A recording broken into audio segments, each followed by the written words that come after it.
Well, we're about a mile in, 60 to go, and the first 50 will be pretty much just like this. Not much. Bumpy, dirty road, dusty road. About 20 miles in, and notice the cows and the extreme lack of fence. You have to be careful out here too. So those cows were actually at about 17 miles. Here we are at about 22.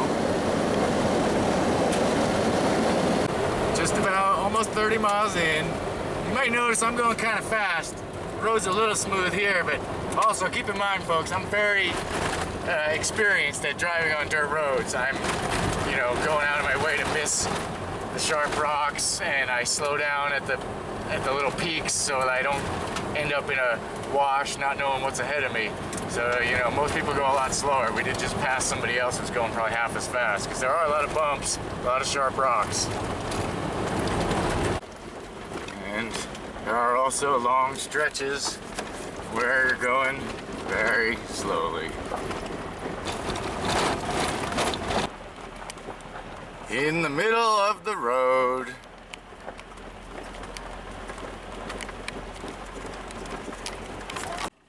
That one is the second big one to just cross the road right in front of us. A little more than halfway. We go over a little mountain here, and you might be able to see the road looks pretty smooth. That's because this is very muddy. Most of the low areas, if it rains at all, even a four-wheel drive will not help you. This will be nothing but mud. You have to be sure it hasn't rained in a long time. It's not going to rain, or else you could be really stuck out here. All right, 40 miles in, and we just crossed into the Grand Canyon Parashant National Monument. Getting there and starting to get a view. We've got, I believe that's Mount Trumbull out there. Yeah, getting closer.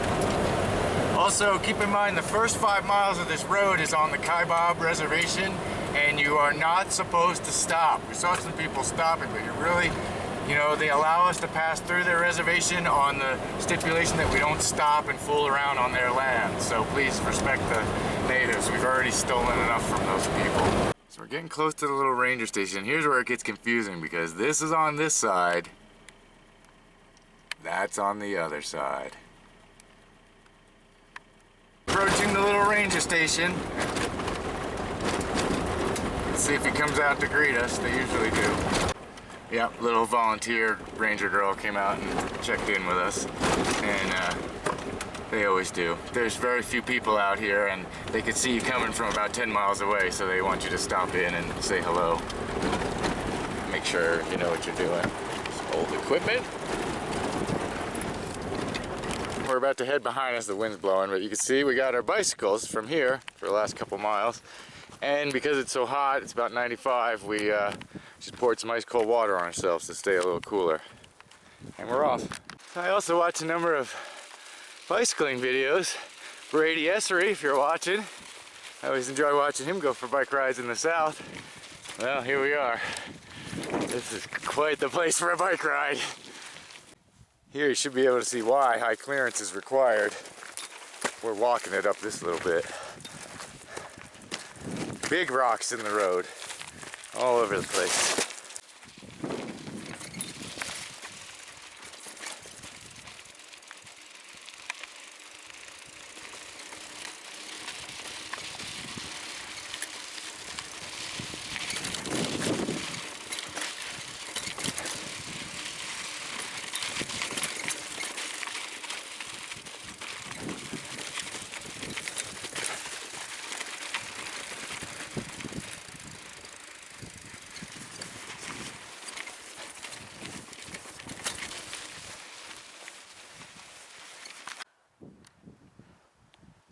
See that wall? That's the other side of the river. The other side of the Grand Canyon. Pretty narrow, isn't it?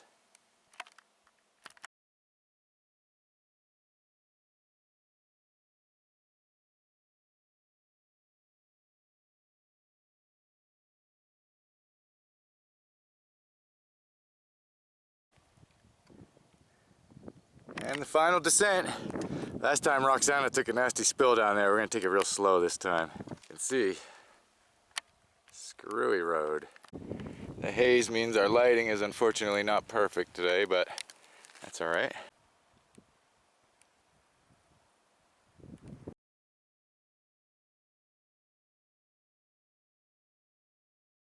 This is our second time here. On our first visit, I missed this little overlook. And this place, I found it because we were planning a trip to the Grand Canyon, and I saw a big empty area on the map, a big part of the Grand Canyon that I just didn't know anything about, and I just kept zooming in on the map until I found Toroweap. And then I looked up every piece of research I could find on the map, and you're really going to want to look at the information if you plan to go here yourself, because you really need to be prepared to get out here. So there's a group of motorcyclists over there, and there were a couple other cars that already left. Here we go, folks.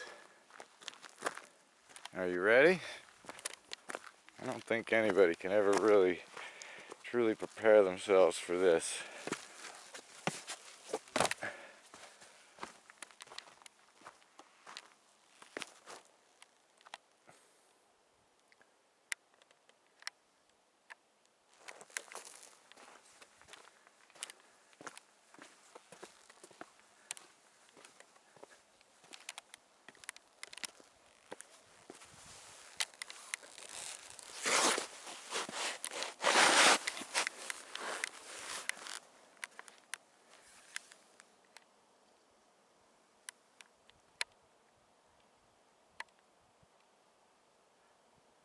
In my other video, the river is brown because there were recent storms that flushed sediment into the river. The dam holds back most of the sediments. The Colorado, which means red, it should be red all the time. This is not actually the natural color. Not the best light, a little hazy sky, but does not disappoint in the least.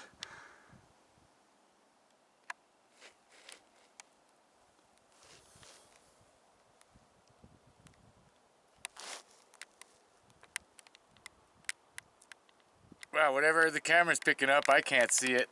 So this is interesting. I'm not leaning myself that far over the edge. I'm kind of holding the tripod on the camera on a tiny little tripod.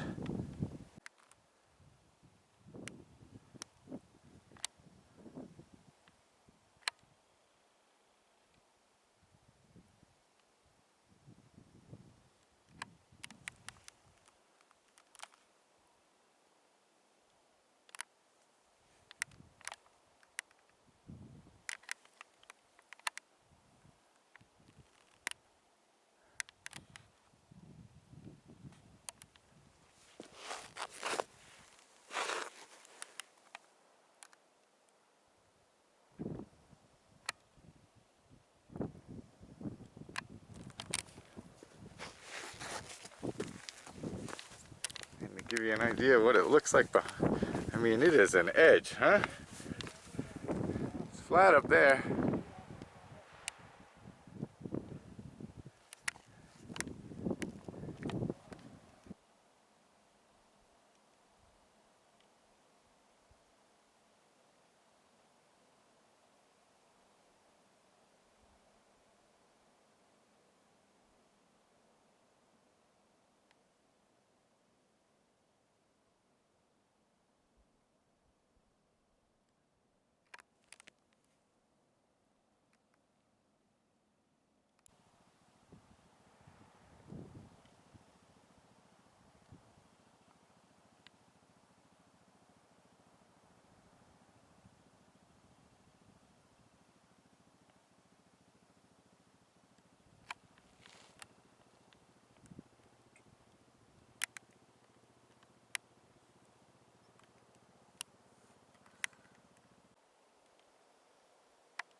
Last time we had to get going pretty quickly because there were some stormy looking clouds forming, and this time we're gonna hang out a little while because it's gray, but it doesn't look like it's gonna do much.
Oh, Roxana just got off her bike. She made it almost up there.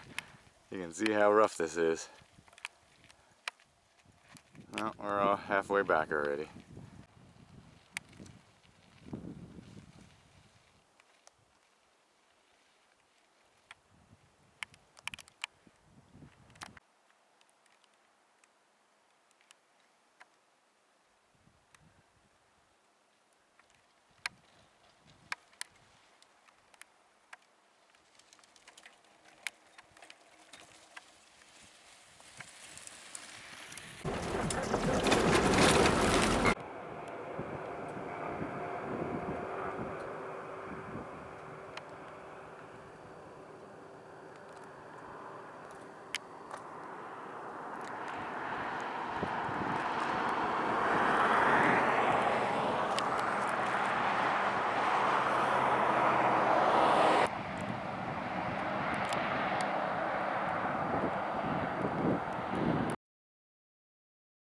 Well, we made it safely back onto the highway and we're on our way to the next stop.